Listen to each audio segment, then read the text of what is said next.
마태복음 21장 1절에서 9절 말씀 가지고 겸손하신 주님이라는 제목으로 함께 말씀의 은혜를 나누고자 합니다. 우리가 새겨볼 말씀은요 5절 말씀입니다.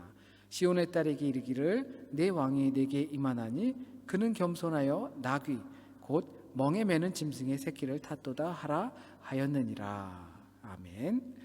이 말씀을 우리가 생각하면서 오늘 우리에게 주신 하나님의 말씀을 듣기 원합니다. 성서일과 교회력, 교회가 가지고 있는 달력에 따르면 오늘이 종려주일이라고 할 수도 있고 또는 고난주일이라고 할 수도 있습니다. 그래서 그 성서일과 교회력에 보면 고난주일에 따르는 성경 본문 말씀이 따로 있고 종려주일에 따르는 성경 본문 말씀이 다르게 준비되어 있습니다. 물론 그렇게 생각할 수 있습니다. 다 같은 날이고 같은 예배고 같은 하나님의 말씀이 아니겠는가라고 할 수가 있겠지만 이렇게 다르게 이 날을 구분한 것은 어쩌면 우리가 다른 관심을 가질 필요가 있다라고 교회에서 생각해서 이렇게 본문 말씀을 주제별로 다르게 준비하지 않았을까 생각해 봅니다. 고난주일로 예배를 드린다면 물론 주님의 십자가의 고난에 초점을 맞추어서 그것을 통해서 우리가 얻을 수 있는 신앙의 모습이 있을 것이고, 우리가 종려주일로 예배를 드리는데 종려주일에 초점을 맞춘다면 그 종려주일을 통해서 우리에게 말씀하시고자 하는 또 다른 은혜가 우리에게 있을 줄 압니다. 예수의 예루살렘 입성, 오늘 교회학교 어린이들이 보여주었던 그 퍼포먼스와 같이 이 예루살렘 입성은 모든 복음서, 4가지 복음서에서 다 동일하게 다루고 있는 내용입니다. 각각의 복음서마다 조금씩 아주 사소한 차이는 있지만 동일하게 등장하고 그만큼 매우 중요한 부분이라고 알 수가 있을 겁니다. 오늘 우리가 읽은 이 마태복음에서는 종려가지라고 나와 있진 않습니다. 일반 나뭇가지를 꺾었다라고 하지요. 그러나 요한복음 12장에서는 종려나무가지를 흔들었다라고 표현되어 있고, 또한 요한계시록에서도 그와 유사한 모습이 나옵니다. 요한계시록 7장 9절에 손에 종려가지를 들고 보좌 앞과 어린 양 앞에 서서 큰 소리로 외쳐 이르되 구원하심이 보좌에 앉으신 우리 하나님과 어린 양에게 있도다. 이처럼 그 예루살렘의 한 장면처럼 승리의 모습을 종려나무 가지로 표현하고 있습니다. 그를 통해서 다른 복음서에서 나와 있진 않지만 그 모습을 보고 사람들은 환영하고 기뻐하는 마음을 표현했고, 그것이 종려나무가 아니겠는가 생각하는 거죠. 이것에 대한 전통은 우리 성경에는 등장하지 않는 구약 외경, 구약 성경이 끝나고 신약 성경이 시작하기 그 중간쯤에 이스라엘이 그리스에게 구속되었을 때 거기서부터 에피파네라는 그 왕으로부터 벗어나기 위한 마카비 전쟁을 통해 승리를 거두게 됩니다. 그래서 하스몬 왕조가 들어서게 되고 그들을 통해서 이제 짧지만 독립의 기쁨을 누리게 되죠. 그 마카베오서에 이와 같은 승리의 장면들, 종려가지를 흔드는 이 장면이 나오게 됩니다. 그렇다면 우리가 고난 그 사순절을 시작할 때 첫 주에 마태복음을 보고 나머지는 요한복음을 우리가 통해서 말씀을 들었거든요. 그런데 요한복음을 쭉 읽지 않고 왜 이 마태복음을 선택했는가? 바로 마태복음에 자주 사용되는 표현 때문입니다. 마태복음에서는 이와 같은 표현을 자주 사용합니다. 선지자를 통하여 하신 말씀을 이루기 위함이다.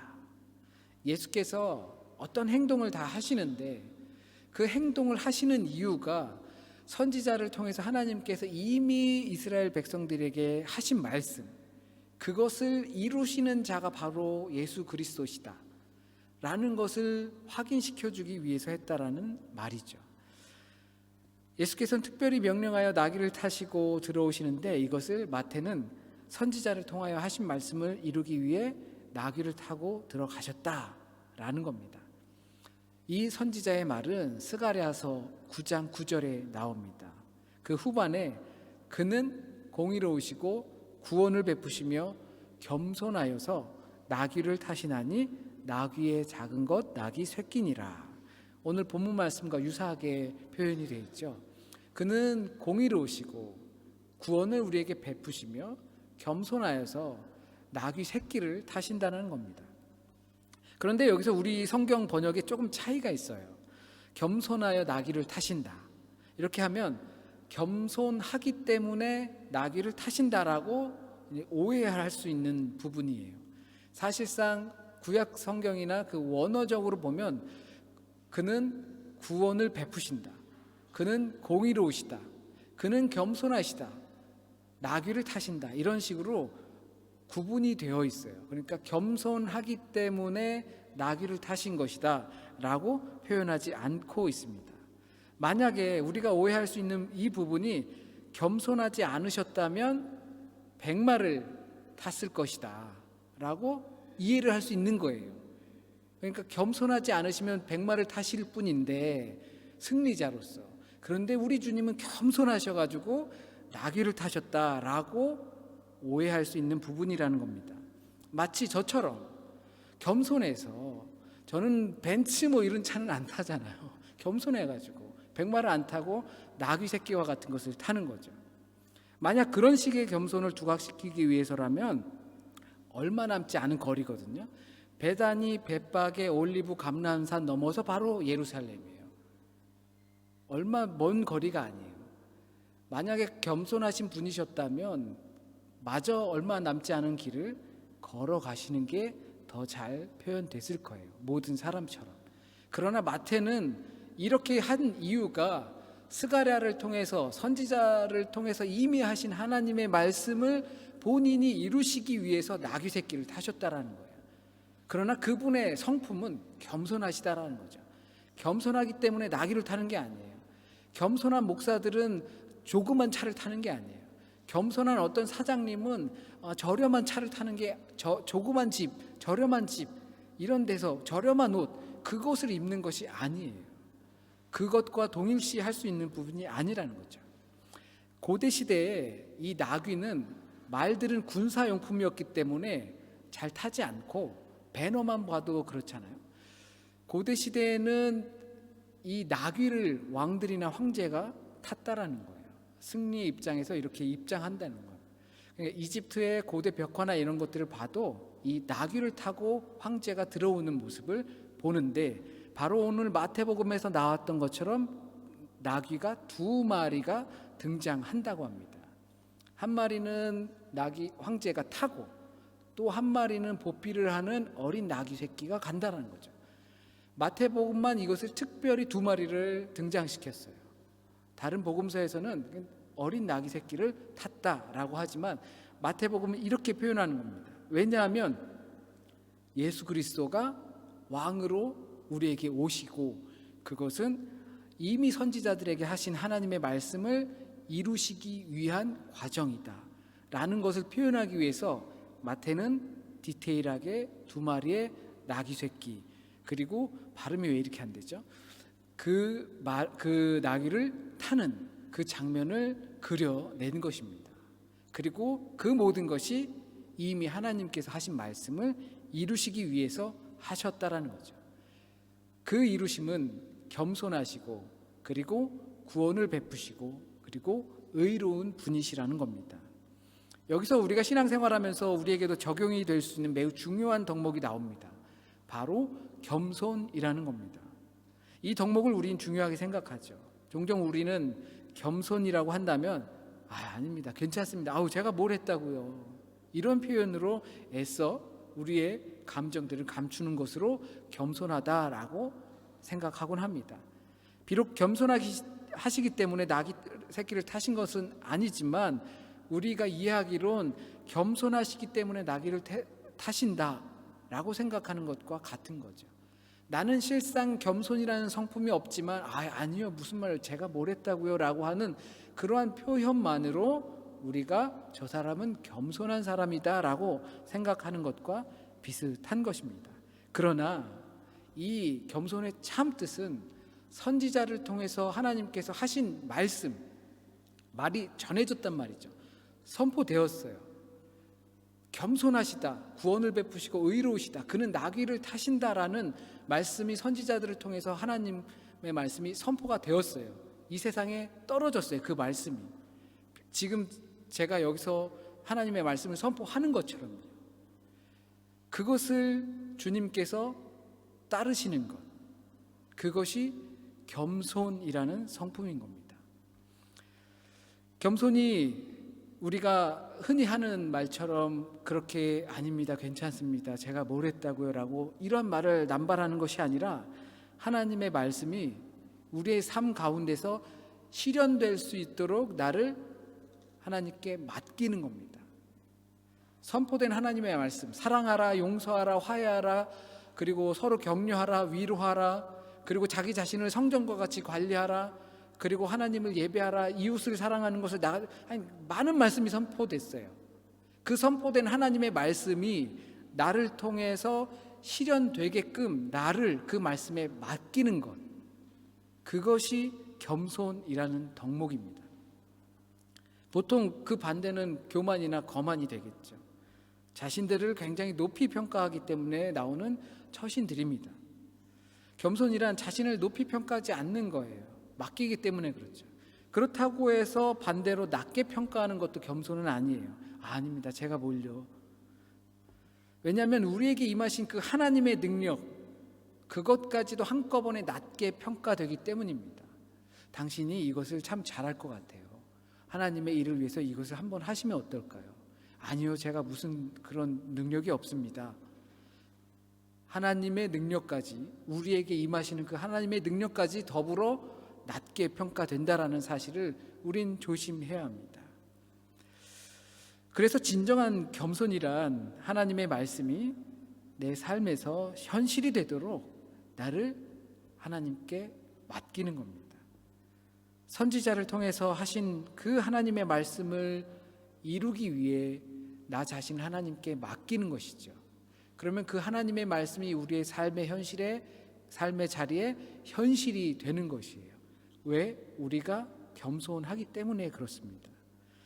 그러려면 무엇이 따르냐면요, 겸손과 더불어 순종이라는 행동이 자연스럽게 따라오게 됩니다.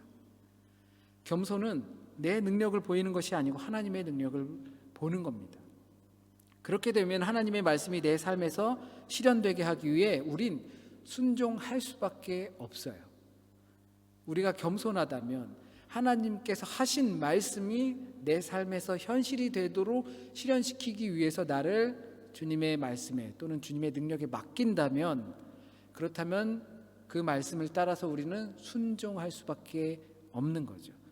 바로 예수님께서 보여주신 그 모든 장면이 겸손하셔서 다 순종한 거예요. 하나님의 말씀을 순종하신 거예요. 그것은 하나님의 말씀이 허공에 떨어지고 흩어지는 것이 아니라 예수 그리스도를 통해서 보여지는 현실로 나타나게 하기 위해서 그렇다는 겁니다. 우리가 이 겸손과 순종의 덕을 우리는 예수 그리스도를 통해서 보고 배우는 것입니다. 주님께서도 선지자를 통해서 하신 약속의 말씀이 성취되기 위해서 순종하셨기 때문입니다. 그리고 겸손에 따른 순종하심으로 우리를 구원하시는 겁니다. 겸손하지 않으셨다면, 그리고 순종하지 않으셨다면 우리에게 구원을 베풀 수가 없는 것입니다. 순종은 하나님의 능력이 발현되는 현장으로 우리를 데려다주는 놀라운 신앙입니다.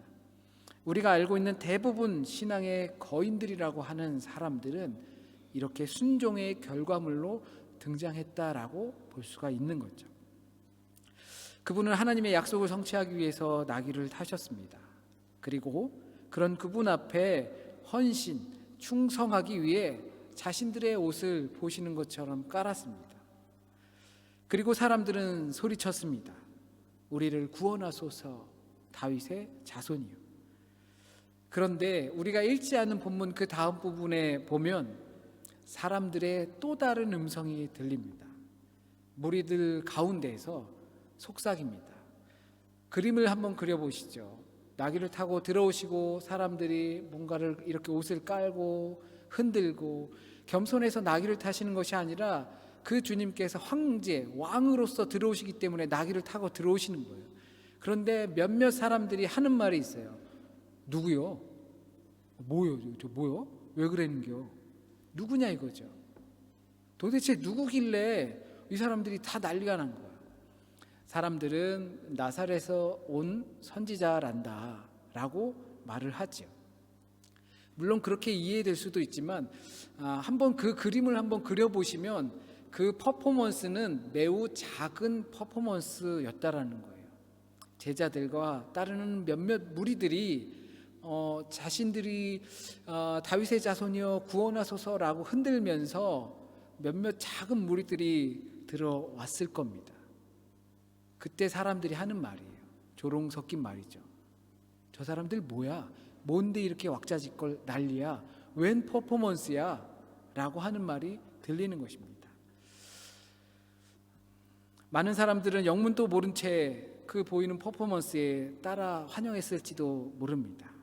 그리고 진심으로 자신을 주님 앞에 헌신하고자 자신들의 옷을 깔았던 사람들도 있었을 것이고, 아직도 상황 파악이 되지 못해서 주님께서 왕이 되시면 한 자리 얻을까라고 하는 말들도, 생각들도 있었을 겁니다.